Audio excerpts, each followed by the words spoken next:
네, 다 같이 성경을 들고 일어서시기 바랍니다. 네, 봉독해 드릴 하나님의 말씀은 요한계시록 14장 13절에서 16절 말씀까지 14장 13절에서 16절까지 제가 봉독해 드리겠습니다. 이것은 하나님의 말씀입니다. 또 내가 들으니 하늘에서 음성이 나서 이르되 기록하라. 지금 이후로 주 안에서 죽는 자들은 복이 있도다 하시매 성령이 이르시되 그러하다. 그들이 수고를 그치고 쉬리니 이는 그들의 행한 일이 따름이라 하시더라. 또 내가 보니 흰 구름이 있고 구름 위에 인자와 같은 이가 앉으셨는데 그 머리에는 금멸유관이 있고 그 손에는 예리한 낫을 가졌더라. 또 다른 천사가 성전으로부터 나와 구름 위에 앉은 이를 향하여 큰 음성으로 외쳐 이르되 당신의 낫을 휘둘러 거두소서. 땅에 익은 곡식이 다 익어 거둘 때가 이르렀음이니이다 하니 구름 위에 앉으신 이가 낫을 땅에 휘두르매 땅의 곡식이 거두어지니라. 아멘. 네, 앉으시기 바랍니다.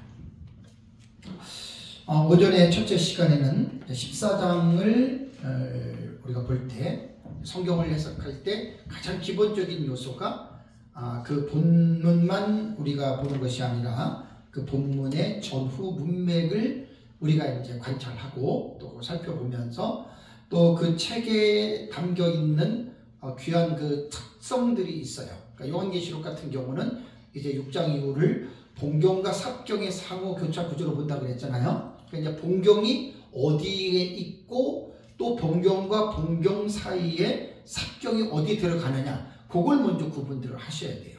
그래서 이제 14장 전문맥이 13장, 12장, 11장까지 오니까 11장 15절에 7번째 나팔이 불린다는 말이 나오고, 그러면서 이제 다시 또 넘어가면 11장 15절에서 19절 빼놓고 이제 12, 13, 14장은 7번째 나팔하고 상관이 없는 다른 내용이 삽입이 된 거예요.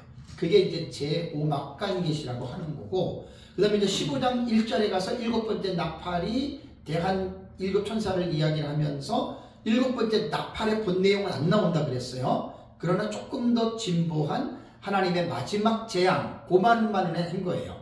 그리고 이제 15장 2절과 4절에는 불이 섞인 유리바닷가의 그 내용이 나오고, 그거는 7번째 나팔이 아니잖아요. 그 다음에 이제 15장 6절, 7절, 8절에 가면은 이제 거기서 7번째 나팔이 7대접이라고 하는 말씀이 나온다는 말입니다. 그래서 14장을 전후 문맥을 통해서 우리가 이제 전체적인 윤곽 속에서 14장을 이해하고, 거기서 이제 5가지 사건이 나오는데 14만 4천이 하늘의 시온산에 올라간 것은 제가 이제 지지난 달에 이제 강의할 때 해보기 때문에 미리 땡겨서 했어요. 그건 제가 이제 그냥 넘어갔고, 그 다음에 이제 두 번째 시간에 공중에 날아가는 새 천사가 누구냐?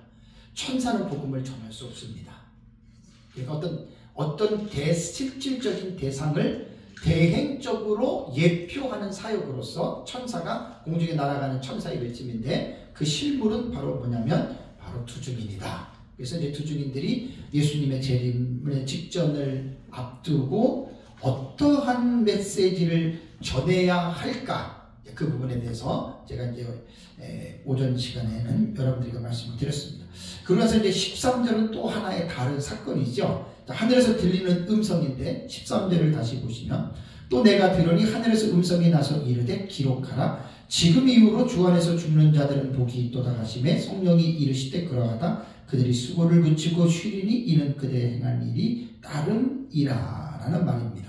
그러니까 본문의 말씀을 보면 주 안에서 죽는 자들에 대한 하나님의 위로의 말씀이에요. 자, 사람은 누구나 다 한 번 죽는데 그 죽음이 복된 죽음일 수도 있고 그렇지 않는 부분이 될 수도 있습니다. 그런데 오늘 이 본문은 저도 요한계시록을 깨닫기 전에는 주 안에서 죽는 자들이니까 그냥 예수 믿고 죽는 모든 사람들을 저는 이렇게 생각을 했습니다. 그래서 이제 지금도 장례식장에 가면 목사님들이 이제 그 장례식 예배를 드릴 때 이 말씀 꼭 하잖아요. 그죠? 근데 이것은 물론 예수 믿고 죽은 자들은 이 말씀이 없어도 복된 죽음입니다. 예수 믿고 살다가 어떤 자연사로 죽거나 혹은 뭐 병 걸려서 죽거나 혹은 사고가 나서 죽거나 또 죄를 져서 하나님의 심판에 의해서 죽거나 죽음은 똑같은 죽음이지만 죽음에 대한 이유는 다양하잖아요. 그죠? 어쨌든 예수님을 믿고 죽으면 내가 설사 잘못해서 죽었다 하더라도 여러분 복된 죽음입니다. 왜냐하면 죽음이라고 하는 그 과정이 내 잘못에 대한 대가라 하더라도 우리 그냥 그것으로 끝난 거예요. 그리고 죽음 이후에는 영원한 하나님의 나라에 들어가기 때문에 우리가 죽음이라고 하는 것은 예수님 믿고 죽은 것은 그건 정말로 복된 죽음입니다. 그런데 오늘 14장 13절에는 왜냐하면 이제 우리가 요한계시록을 해석하는 신학의 틀이 있잖아요. 그러니까 마구잡이로 해석하는 게 아니에요. 정확하게 제가 첫째 시간에도 말씀을 드렸지만 우리 역사적 전체적인 입장에서 우리가 요한계시록의 해석은 70일에 나타난 한 일에 있잖아요.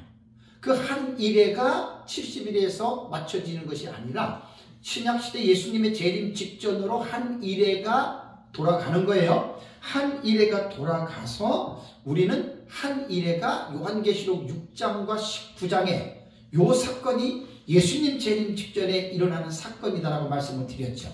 그러면 무슨 일이 있어도 우리가 해석하는 신학적인 기초는 계시록 6장부터 19장은 한 일회라고 하는 이 7년 안에 우리는 6장부터 19장에 약 53가지의 사건을 우리는 이 틀에서 해석하는 거예요. 이게 신학적 기초예요.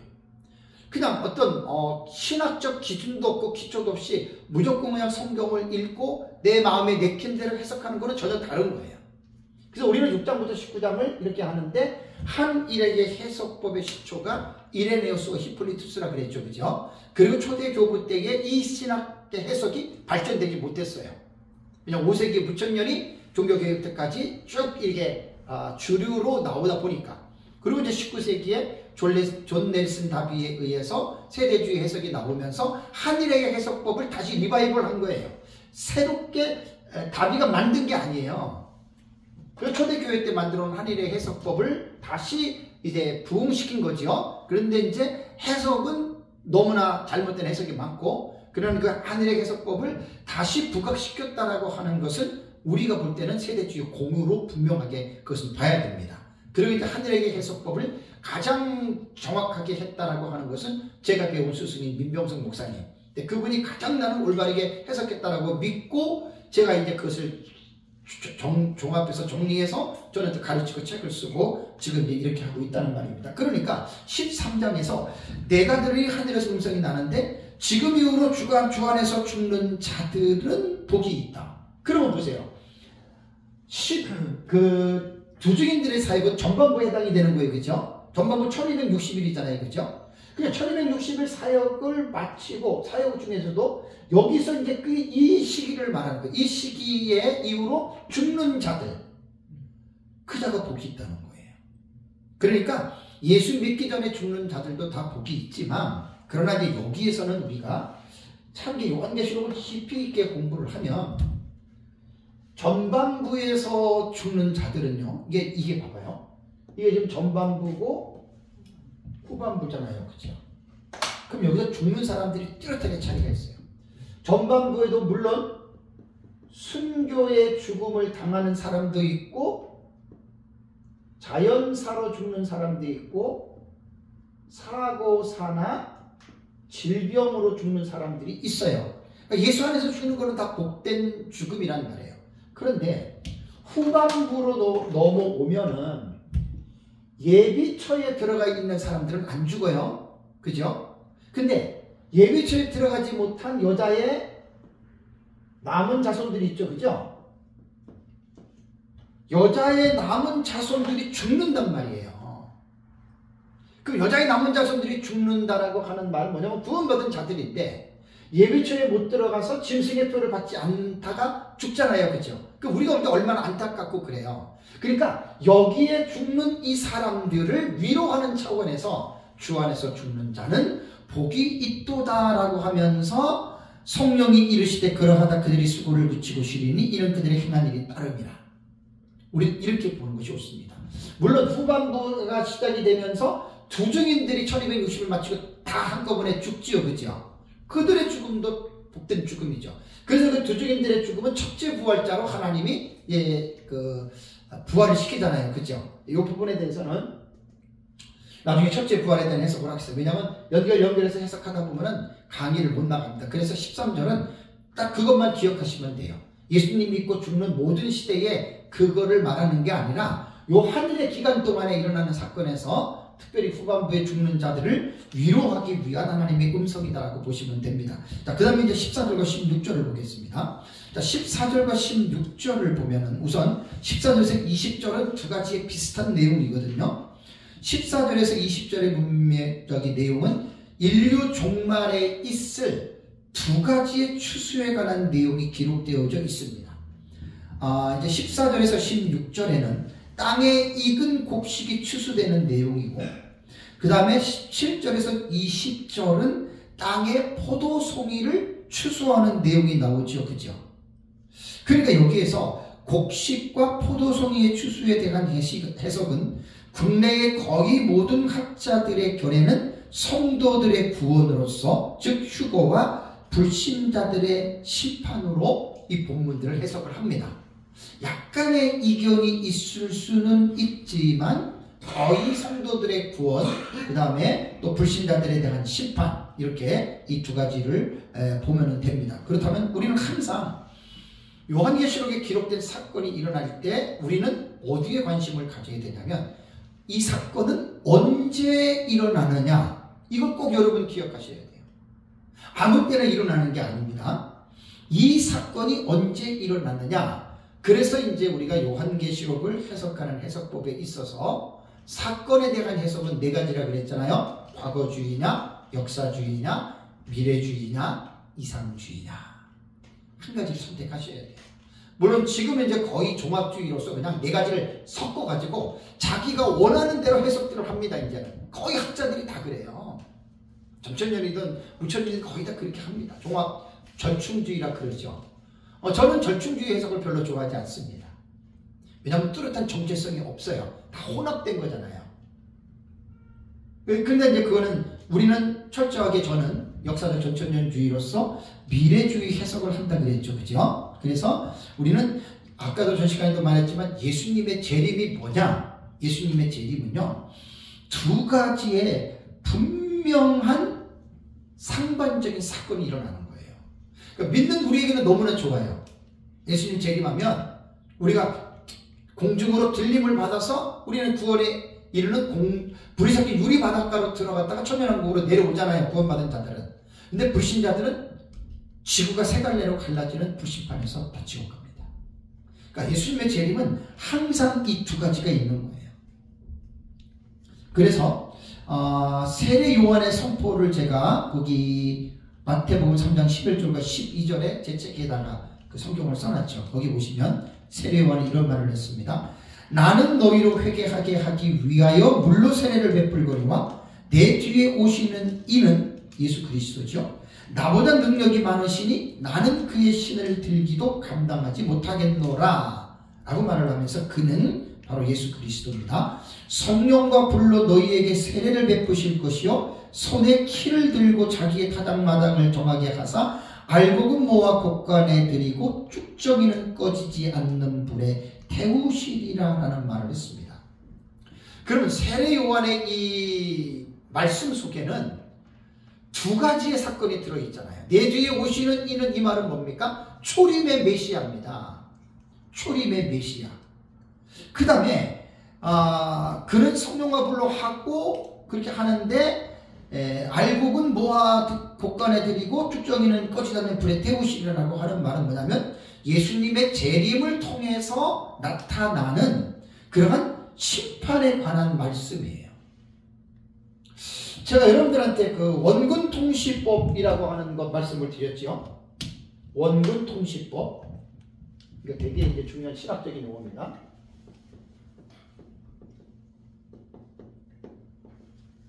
원근통시법. 원군 통시법이라고 하는 말은 영어로 말하면 프로페티 그 다음에 포쇼트닝이에요. 프로페틱은 선지자라는 말이죠. 선지자. 포쇼트닝이라고 하는 말은 뭐냐면 여기 원래 단축이라는 뜻이에요. 단축. 그러니까 선지자들이 예언을 한 예언의 방법 중에 하나가 단축해서 예언하는 예언들을 구약 성경에 종종 나옵니다. 여기에서 단축법, 포쇼트닝이라고 하는 예언적 원근 통시법은요. 프로페틱의 예언이라는 말이 들어가죠. 예언적 원근 통시법은 뭐냐면 같은 주제를 시간상 멀리 떨어져서 곧 일어날 주제와 먼 시간 뒤에 일어날 주제를 예언하는데 그 간극 있잖아요. 기간. 그걸 설명하지 않고 마치 곧바로 일어나는 것처럼 예언한 것이 이게 예언적 원근 통시법, 프로페릭 포쇼트닝이라는 이 법이에요. 이건 이제 구약 성경의 선지서들의 글을 보면은 예를 들어서 722년에 아수르에 의해서 북이스라엘이 멸망하죠. 586년에 남유다가 바벨론에서 멸망하죠. 그죠? 그러니까 선지자들의 예언을 보면 멸망, 심판이라고 하는 주제를 곧 있을 이스라엘의 멸망을 말을 하면서 요것처럼 예수 그리스도의 재림 때에도 이 세상이 멸망하잖아요. 심판을 받잖아요. 그러면 북이스라엘과 남유다가 멸망하는 그 주전 722년하고 586년하고 예수님 재림할 때하고 이 2000년 이후에 하고 거리가 얼마나 멀어요. 근데 예언서를 보면은 너희가 망한 다음에 오랜 시간이 있다가 이 세상이 망한다. 이런 표현이 없어. 곧바로 그냥 북이스라엘 멸망한 후에 이 세상이 멸망한다. 이렇게 선지자들이 예언을 한 거예요. 그러니까 그 사이에 긴 시간을 설명했어요? 안 했어요? 안 하고. 그러니까 예언적 원근 통시법은 주제가 같은 주제여야지 됩니다. 주제가 다르면 안 됩니다. 그러니까 세례 요한의 예언에서도 지금 왜 이것을 제가 예언적 원근 통시법으로 세례 요한의 이 예언을 해석하냐면 메시아라고 하는 주제가 같잖아요. 그렇죠? 근데 메시아가 초림으로 육체를 입고 오신 메시아하고 재림의 예수는 심판하러 오시잖아요. 그렇죠? 그러니까 그러한 차원에서 제가 이제 마태복음 3장 11절과 12절을 예언적 원근 통시법으로 세례 요한의 이 계시를 저는 이 부분을 이해를 합니다. 자, 그래서 예수님의 공생의 사역에도 예수님이 이런 말씀을 했는데 마태복음 13장 30절을 보세요.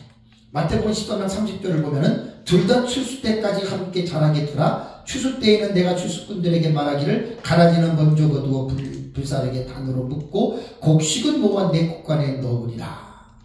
그러니까 세례 요한의 말과 예수님의 말씀은 같은 의미로서 추수 때는 예수님의 재림 때입니다.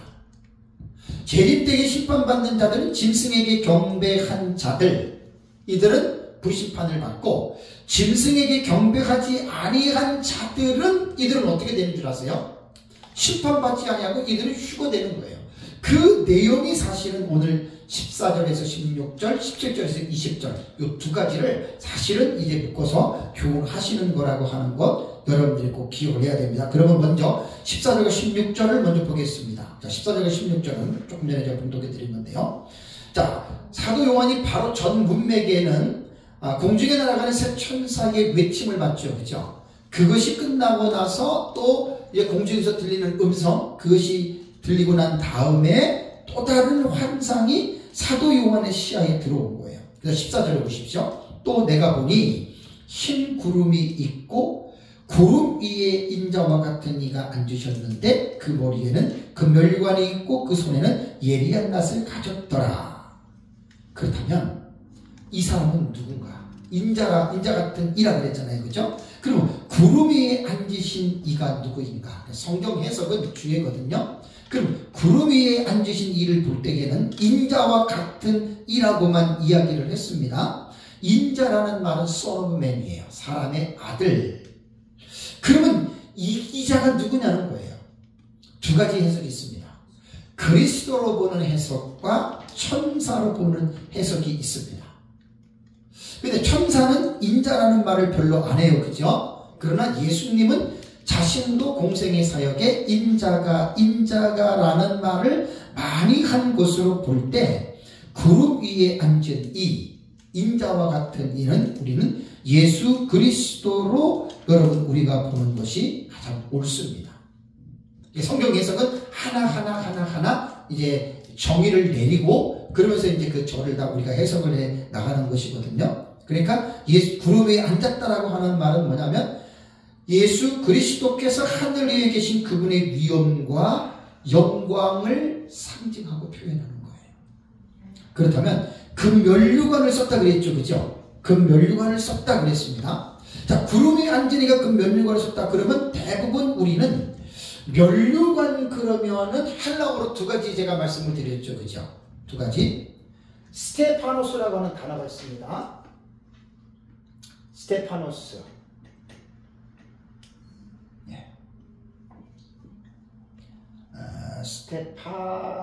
스테파노스. 그 다음에 또 하나는 디아데마타가 있죠. 디아데마타. 요 차이 아시죠? 똑같은 면류관으로 번역이 되는데 스테파노스는 대체적으로 어떻게 사용이 되냐면 이긴 자들에게 곧 성도들을 설명할 때 면류관을 받고 이기고 이럴 때 보통 헬라어 단어는 스테파노스로 쓰고요. 요 디아데마타는 어떨 때 쓰냐면 왕관입니다. 왕관인데 그러면 이제 제가 그룹에 앉은 이 인자를 누구로 보느냐 해서 제가 예수님이라고 말씀드렸죠. 그죠? 그러면 예수님이 쓰신 관은 어떤 관이 돼야 되겠어요?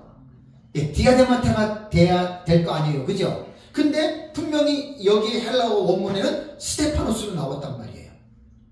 그러면 우리가 생각할 때 어떤 생각이 듭니까? 뭔가 이치에 맞지 않다라고 생각할 수 있죠. 그런데 아닙니다.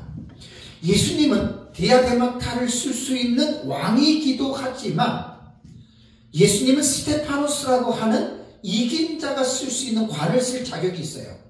왜냐하면 예수님이 이 세상에 오셔서 공생애의 사역을 하시면서 예수님은 어떻게 했습니까? 십자가에 죽으시고 부활했죠. 그게 마귀의 권세를 이긴 자잖아요. 그죠? 그러니까 한면으로 볼 때 예수님의 사역으로 볼 때 예수님은 이 세상에서의 사역이 이긴 자로서 그러니까 그분은 당연히 디아데마타라고 하는 왕관을 쓰실 분이지만 그러나 그분이 이 세상에서 사람의 몸을 입고 오셔서 아버지께서 하라고 하신 그 뜻을 이루는 것을 이긴 자였기 때문에 그분은 스테파노스라고 하는 이긴 자가 쓰는 면류관을 받을 수 있는 분이다. 이렇게 해석을 하면 결코 어긋나는 해석이 아닙니다.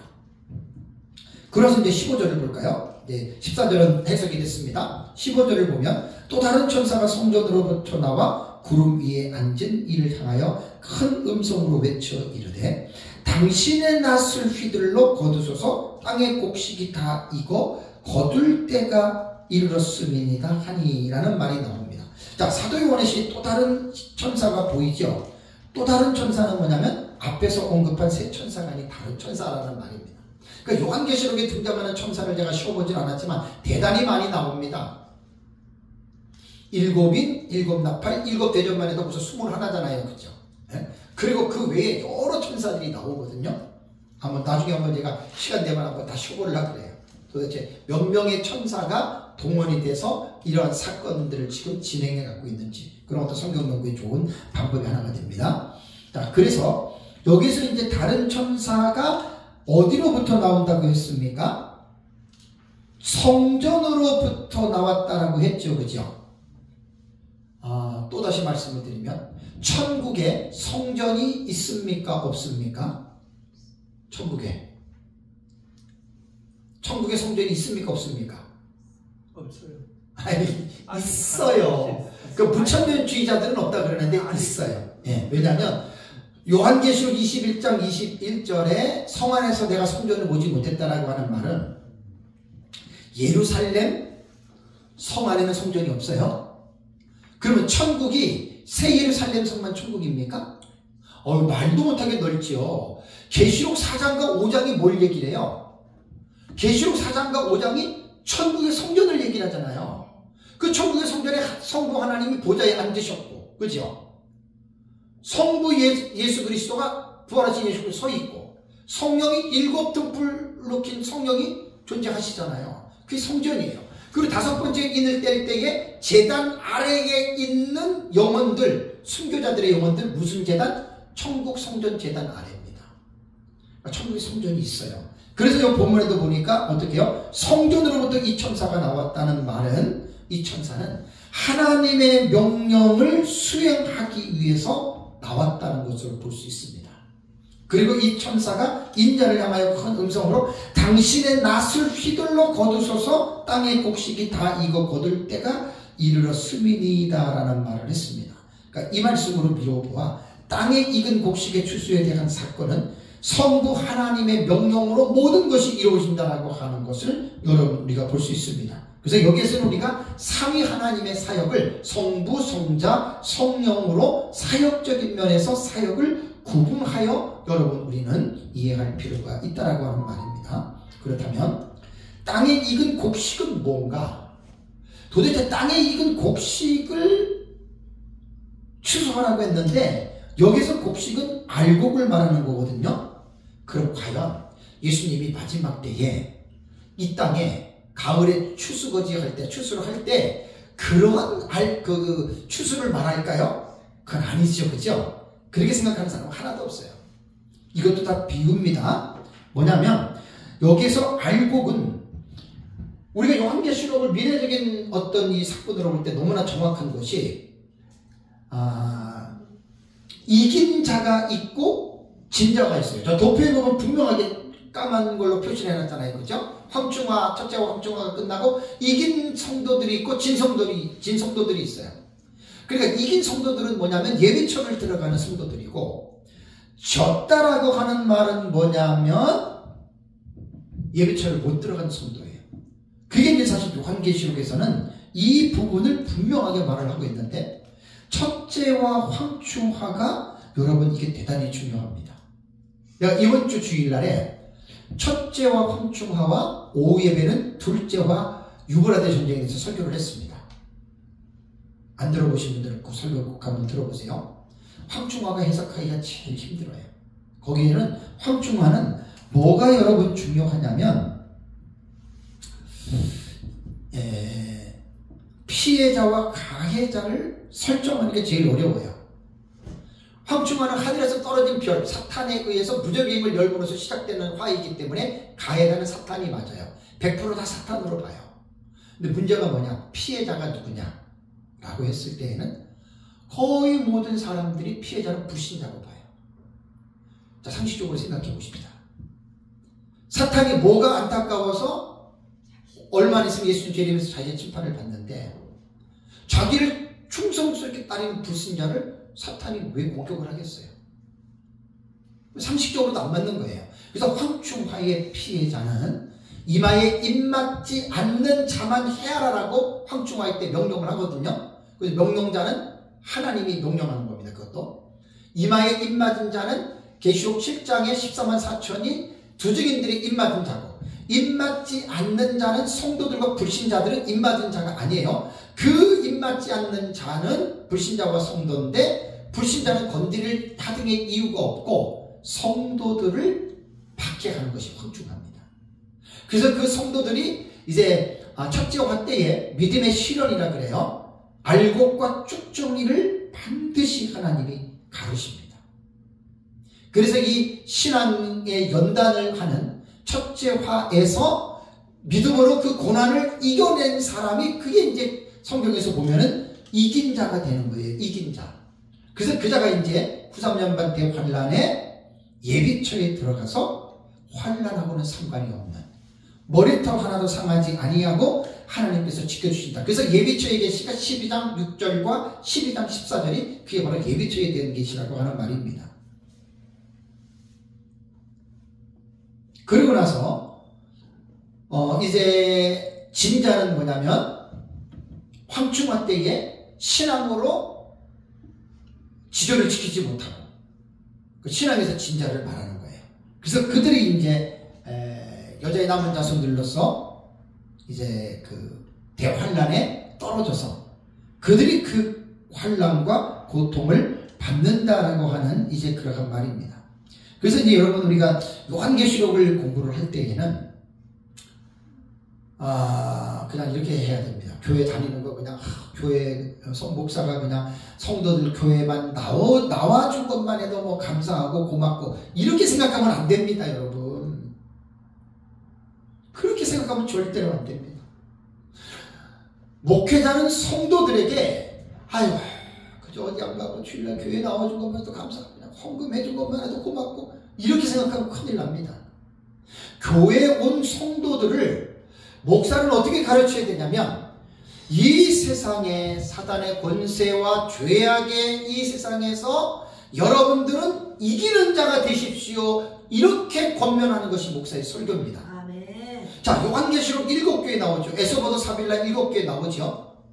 7교회에 제가 늘 말씀드리지만 두 가지 공통적인 분모가 뭡니까? 빼놓자고 똑같이 하는 말.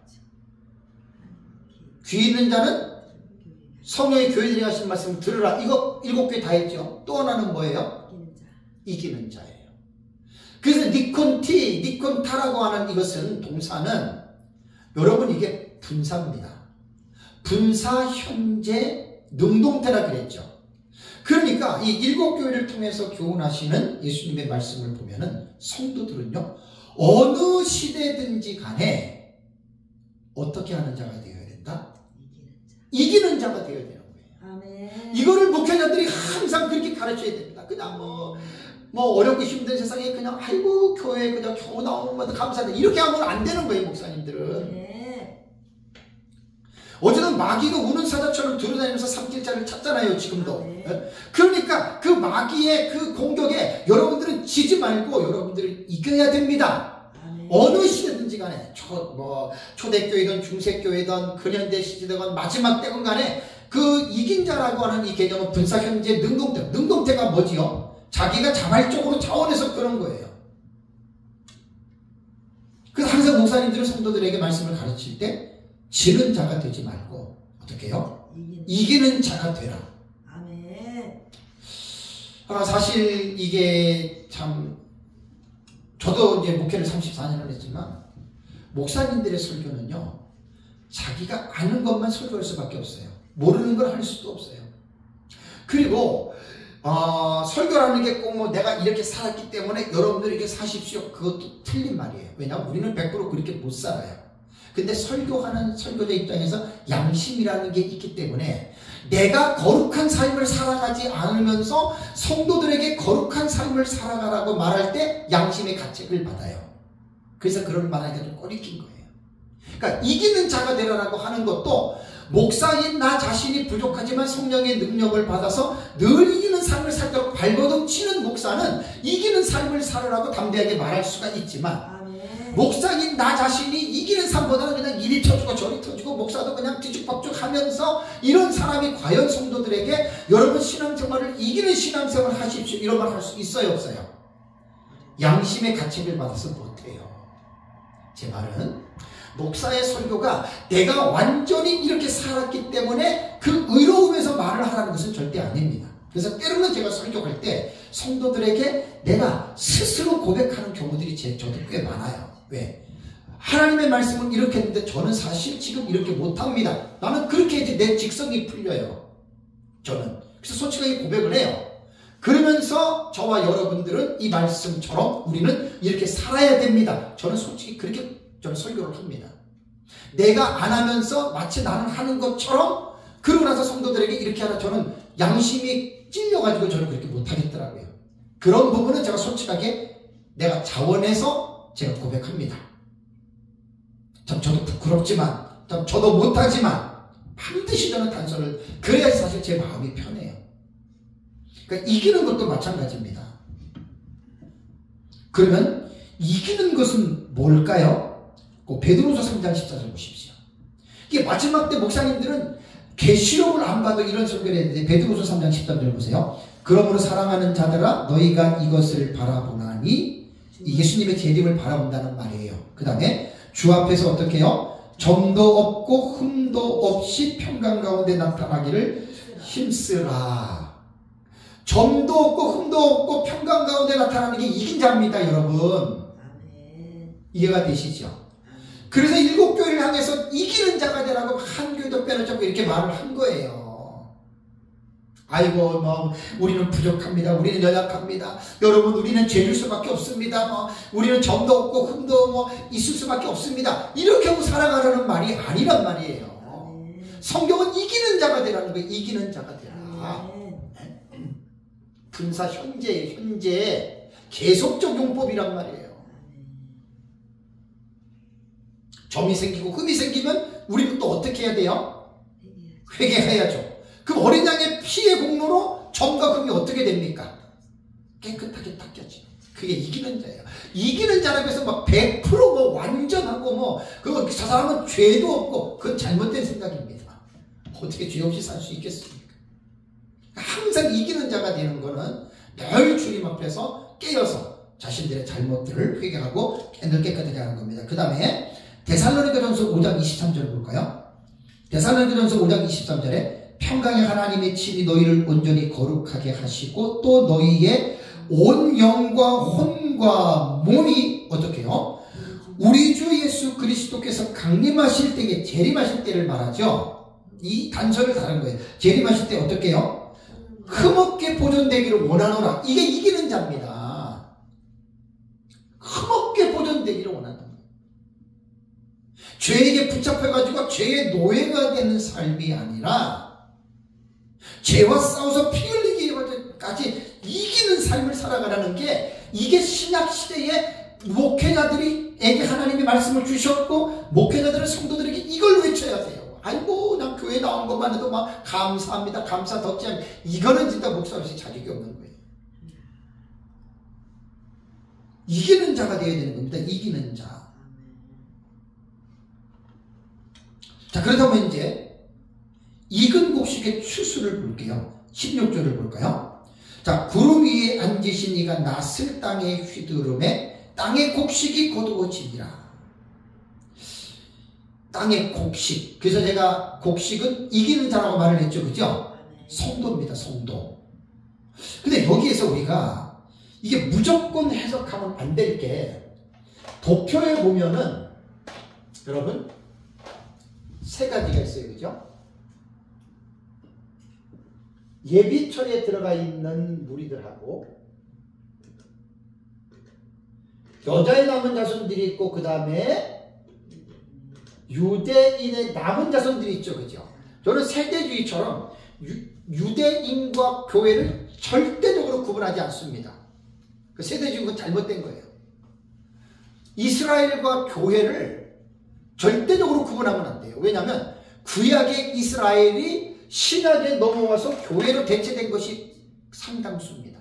그렇다고 저는 대체 신학을 완전히 맞다라고 말하는 사람이 아닙니다. 그러나 대체 신학은 어느 정도 맞습니다. 세대주의자들 입장에서 대체주의자들은 이단입니다.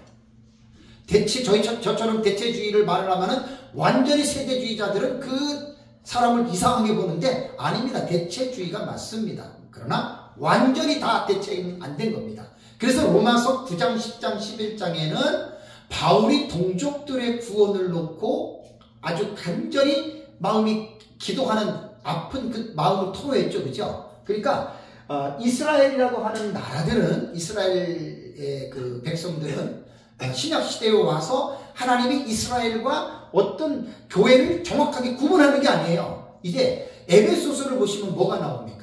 이방인 유대인들과 이방인 그리스도인들과 유대인 그리스도인들 둘을 어떻게 해요? 한 세 사람으로 하나님이 연합시켰잖아요. New One Man이에요. 한 세 사람. One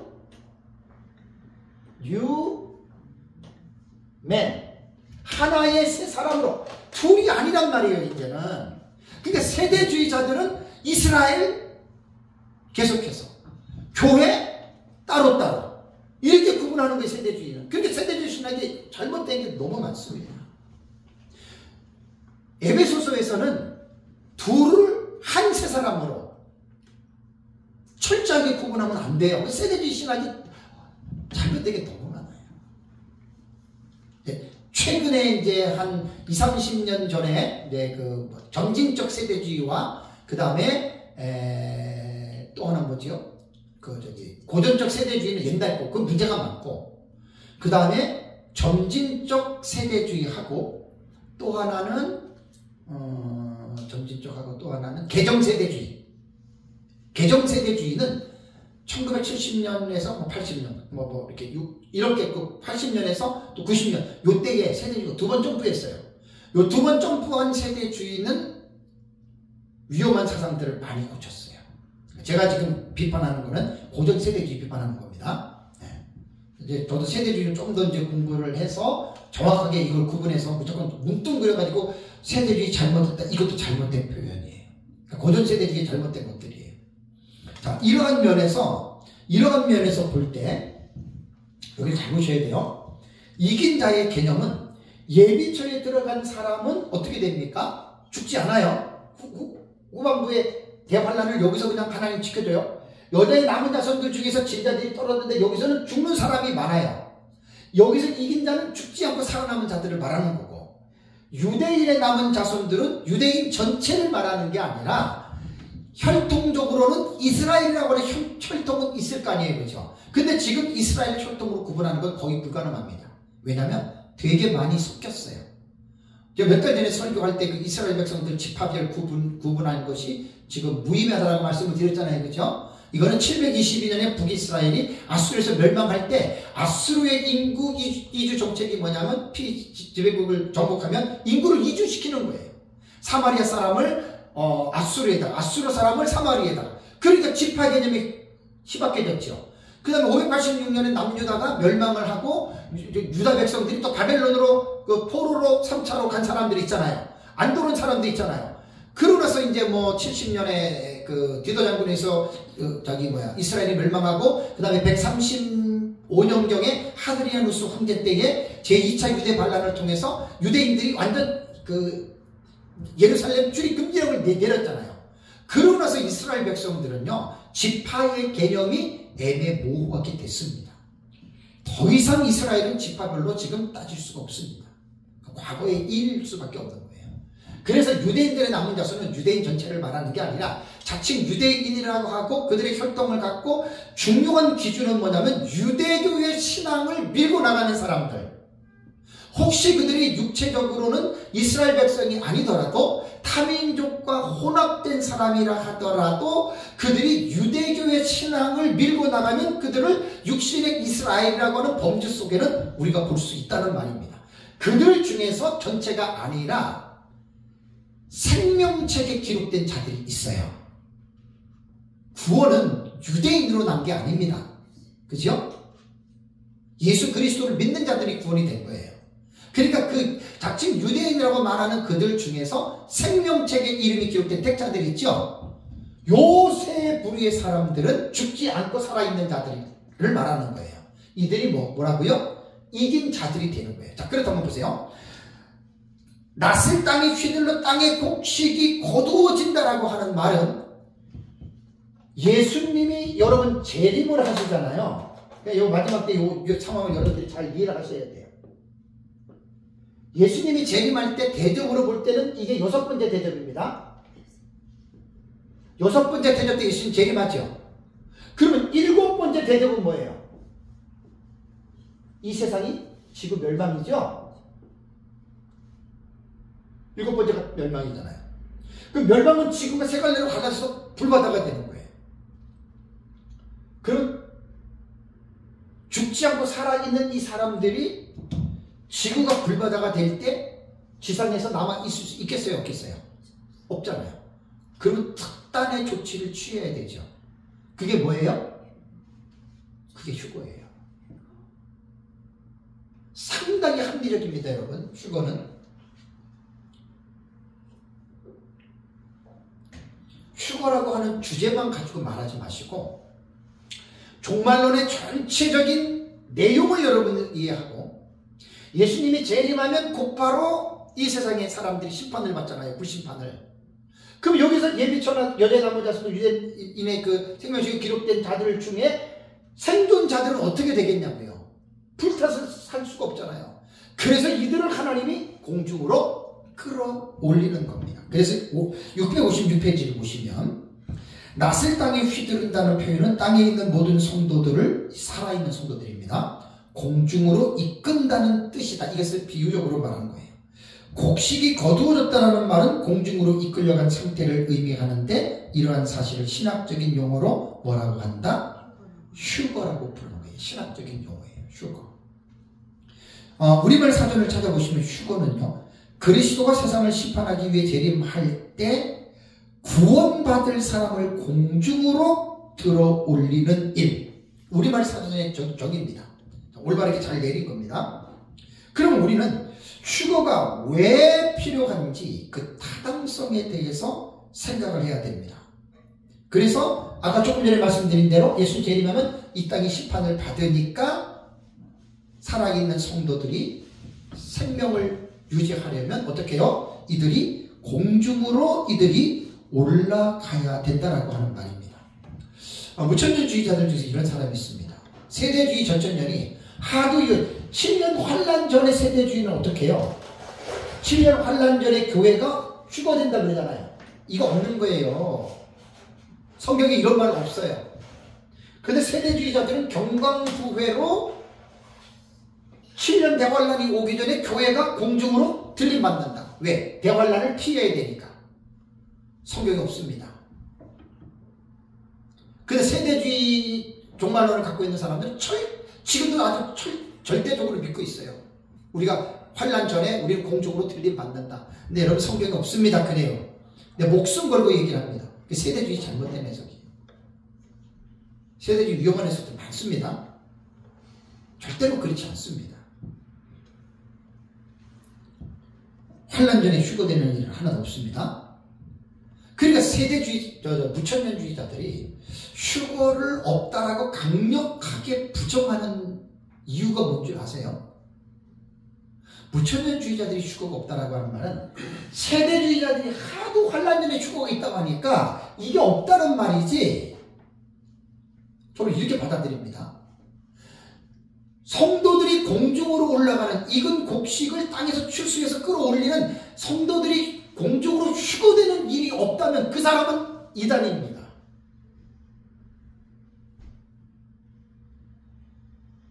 제가 성경으로 증명해 볼까요? 마태복음 24장 30절 보십시오. 657페이지 써놨습니다. 마태복음 24장 30절 31절에 예수님이 뭐라 그랬어요? 그때에 인자의 징조가 하늘에서 보이겠고 그때 이 땅의 모든 족속들이 통곡하며 그들이 인자가 구름을 타고 능력과 큰 영광으로 온 것을 보리라. 재림이죠. 예수님 재림이죠. 그 다음에 그가 큰 나팔 소리와 함께 예수님 재림합니다. 천사들을 보내리니 그들이, 천사들이 어떻게 해요? 그의 택하신 자들을 하늘 이 끝에서 저 끝까지 사방에서 어떻게 해요? 모으리라 그랬잖아요. 이게 휴거지 뭐예요? 그리고 무천년주의자들이 제가 말씀드린 대로 환란 전에 휴거가 없다라고 말을 하는 것은 맞지만 휴거 자체가 없다라고 말을 하는 사람들은 성경을 모르는 무식한 사람입니다. 다음에 데살로니가전서 4장 16절 보세요. 데살로니가전서 4장 16절 17절 주께서 호령과 천사당의 소리와 하나님의 나팔 소리로 치니 하늘로부터 강림하시는 재림이죠. 그리스도 안에서 죽은 자들이 먼저 일어나고 그 후에 부활이고 그 다음에 그 후에 우리 살아남은 자들도 그랬죠. 생존자들이죠. 어떻게 됩니까? 그들과 함께 어떻게 됩니까? 구름 속으로 끌어올려 그랬잖아요. 구름 속으로 끌어올려 공중에서 주를 영접하게 하시리니 말이 나오죠. 그죠? 끌어올려라고 하는 말이 뭐냐면요, 하르파게 소메사라고 하는 단어입니다. 아, 참. 공중으로 끌어올려. 이 단어를 제가 말씀드릴게요.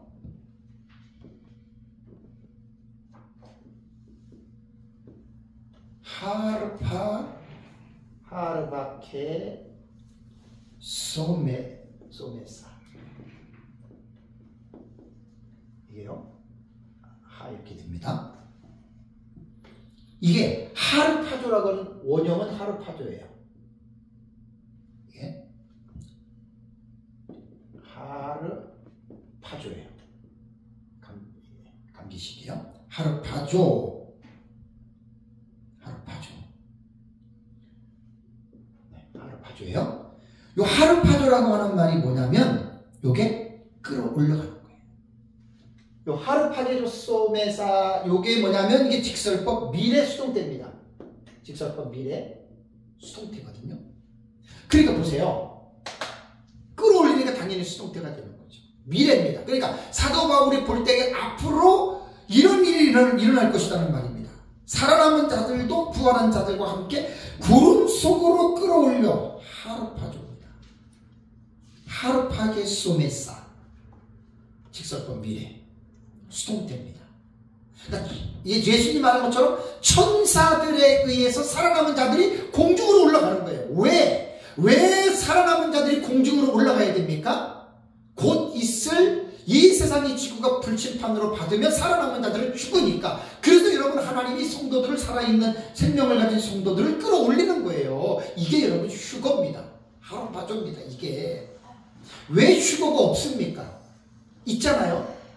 그러면 2000년 교회 역사를 통해서 휴거에 대한 신학을 제가 정리를 한 거예요. 그 657페이지에. 자, 기독교 안에서는 예수 그리스도의 재림과 더불어 일어나는 휴거에 대한 여러 가지 견해가 있는데 첫 번째가 휴거의 시기입니다. 첫 번째 무휴거설입니다. 무휴거설은 뭐냐면은 공중 휴거가 없다는 거예요. 이거는 무천년주의자들이 말하는 건데 아까 말씀드린 대로 세대주의의 침략 환란 전에 그거 없다는 말이지 휴거 자체가 없다 그러면 이건 여러분 잘못된 거지요. 그 다음에 환란 전 휴거설 이건 누구예요? 세대주의입니다. 7년 대환란이 오기 전에 성도들은 어떻게 교회는 공중으로 휴거한다. 그러니까 무휴거설 그 다음에 환란 전 휴거설 이거는 세대주의인데 이건 위험하고 성경에 없어요. 그 다음에 세 번째가 뭐죠? 환란 중 휴거설입니다. 환란 중. 자, 환란 중 휴거설은 딱 2포인트를 보면 돼요. 여기로 보세요. 환란 중 휴거설은 계시록 11장 12절에 보면은 두 증인들이 하늘에서 올라오라는 음성을 듣고 두 증인들이 승천하죠. 그죠? 요 두 증인의 승천을 성도들이 휴거됐다. 이렇게 해석하는 거예요. 이건 틀려요. 왜? 이 사람들은 후산년간 대환란을 염두에 두고 성도들이 어떻게 대환란을 받을 수 있겠느냐. 그러니까 환란을 거부하는 거예요. 환란 중 휴거랑 같은 거예요. 그래서 환란 중의 휴거는 요 두 증인들의 휴거 때 죽어있는 사람이고 또 하나는 뭐냐면 하늘해가 맞춰지기 직전에 7대접이 쏟아지죠. 요 끝날 시점에 7대접 쏟아지면서 일곱 번째 대접은 이제 재림하자마자 7번째 대접이 쏟아지는데 요 대접 심판이 이루어지기 직전에 왜냐하면 이 대접 7대접은 너무나 엄청난 재앙이니까 이때 성도들을 휴거시킨다. 환란 중 휴거설은 요 2포인트입니다. 근데 다 틀린 겁니다. 성경에 이게 없어요. 이 두 증인들의 승천이지 교회가 승천한 게 아니에요. 휴거된 게 아니에요.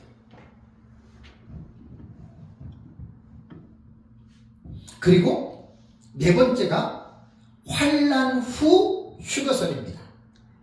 이 말은 뭐냐? 환란을 겪은 다음에 성도들이 어떻게? 휴거된다. 우리가 믿는 거는 뭐예요? 네 가지 중에서. 환란 후 믿는 거예요. 근데 우리는 정확하게 세분화를 하면은 이 후반부의 대환란을 겪는 성도도 있고 겪지 않는 성도도 있다. 이 두 가지를 딱 구분하셔야 돼요. 계시록이 그걸 말하고 있는 거예요. 그러니까 후반부에 대환란이 있기는 있는데 그 대환란을 겪을 사람이 있고 안 겪을 사람도 있어요. 어쨌든 환란을 겪는 거잖아요. 그죠? 안전하게 예비주에서 보호받는 사람이 있고 겪는 사람이 있고. 그래서 우리는 환란 후 휴거서를 여러분 우리는 믿습니다. 무천년도 그렇고 전천년도 그렇고 우리는 이걸 환란 통과서래. 환란을 통과해야 된다. 환란을 겪어야 된다. 여러분 이게 성경적입니다. 그럼 앞에서 환란 전 휴거설, 환란 중 휴거설, 무휴거설 이거는 성경적이 아닙니다. 이해가 되시죠? 그러면 이제 휴거되는 성도들의 상태에 대해서 두 가지가 있습니다. 첫 번째는 659페이지입니다. 변화체로 휴거된다는 설이 있습니다. 그러니까 휴거는 되는데 자 보세요. 공중으로 올라가니까 우리 살아있는 몸이잖아요. 그러니까 이제 역사적 전천년의 그 지금까지 내려오는 정설은 예수님 재림하면 죽은 성도들 부활하죠. 그 다음에 살아있는 성도들 변화돼서 천년왕국 들어간다고 가르쳐요. 이게 역사적 전천년의 정설인데 이건 틀린 거예요. 왜 틀리냐면 계시록 20장 4절과 5절을 보면은 첫째 부활이 나옵니다. 첫째 부활. 해 하나스타시스 해 프로테라고 하는 이는 첫째 부활이라고 하는 용어가 나오거든요. 첫째 부활 해석을 잘하면은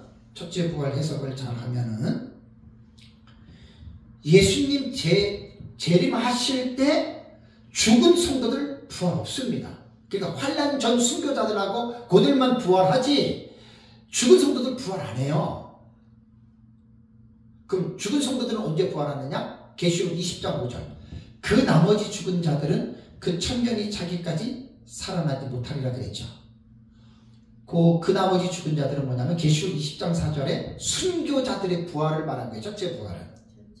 그러니까 하늘의 그 환란이 시작되기 환란 전에 순교자들과 환란 중에 순교하는 자들 20장 4절의 내용은 두 부류의 순교자들을 말하는 거예요. 그러니까 그 두 부류의 순교자들 외에는 그 나머지 죽은 자는 그 천년이 짜기까지 살지 못하리라고 하는 말은 뭐냐면 순교자들 외에 나머지 죽은 자는 성도가 불신자지요. 그들은 천년왕국이 끝나기까지 부활 없습니다. 제가 흥미로운 게 2022년에 발행했던 마빈 페이트가 저술한 요한을 읽다라고 하는 책이 있습니다.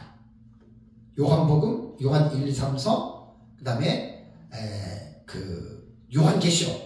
그래서 마빈 페이트라고 하는 이 학자가 요한 서신을 전문해서 봤는데 제가 이제 이 책을 몇 달 전에 구입을 해서 요한계시록을 한 250페이지 정도 돼요. 단숨에 쫙 읽었어요. 읽으면 좀 다 이해가 되니까. 이분은 과거주의 해석자입니다. 과거주의 해석. 다 과거에 일어난 사건으로 해석을 하는데 내가 너무 깜짝 놀란 게 20장을 딱 들어가잖아요. 20장. 마빈 페이트의 그 요한을 딱 보면은 20장을 딱 들어가잖아요. 뭐 이 사람 뭐라고 얘기를 하는 줄 아세요? 나는 20장에 들어와서는 미래주의자의 해석이 맞다고 본다. 그래서 전천년의 해석이 맞다고 보는 사람이에요. 이 사람이. 마빈 페이트가. 이게 뭐냐면 다 종합주의거든요. 지금 거의 세계적으로 요한계시록을 종합주의로 다 해석합니다. 전천년, 부천년 특별히 뭐 요즘 별로 논쟁 안 해요. 그리고 기가 막힌 게 20장 5절을 봤더니 그 나머지 죽은 자를 마빈 페이트는 뭐라고 얘기를 하는 줄 아세요? 제가 보는 것과 똑같이 봐요. 천년 왕국이 끝나고 나서 부활할 사람들. 그 나머지 죽은 자는 뭐냐?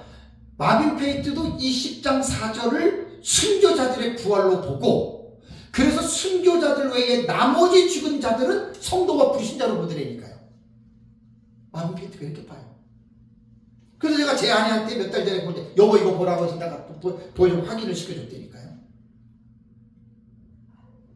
그러니까 20장 4절에 목배임을 당한 자들은 순교자들이에요. 다. 짐승과 우상에게 경배하지 않는다. 다 순교자들입니다. 환란 전 환란 중. 그 나머지 죽은 자들은 성도와 불신자인데 이들은 천년왕국이 이루어지기까지 부활 없습니다. 그리고 천년왕국이 끝나야 부활이 있다 그 말입니다. 참 요한계시록은 제가 내 것만 말하고 내 것만 주장하는 게 아니라 여러 사람들의 주장을 제가 동시에 같이 보기 때문에 제가 이런 것들을 객관적으로 지금 여러분들에게 말씀을 제가 드리고 있는 것입니다. 그래서 여기서 이제 우리가 휴거되는 성도들의 상태는 우리는 부활체로 또 살아있는 자들이 변화체로 휴거된다고 안 봐요. 살아있는 이 몸으로 휴거되는데 휴거 이유가 어디죠? 휴거돼서 어디가 있어요? 성도들이 예수 내려가고 휴거돼서 어디 있어요? 공중에 딱 나와야죠. 어디? 휴거된 성도들이 어디 있냐고요? 공중에. 예? 아니 그건 둘째이고요. 불이 섞인 유리바다. 아니 그 불이 섞인 딱 나와요. 불이 섞인 유리바닷가에 있는 거예요. 저 도표 안 보세요? 저거 도표? 보세요. 휴거돼서 유리바닷가에 있죠. 저기에서 다니엘서 12장 11절과 12절 1290일과 1335일의 계시가 저기랑 인볼브가 되어 있어요. 아, 제가 뚝딱 딴다고요. 네, 잠깐 쉬도록 하겠습니다.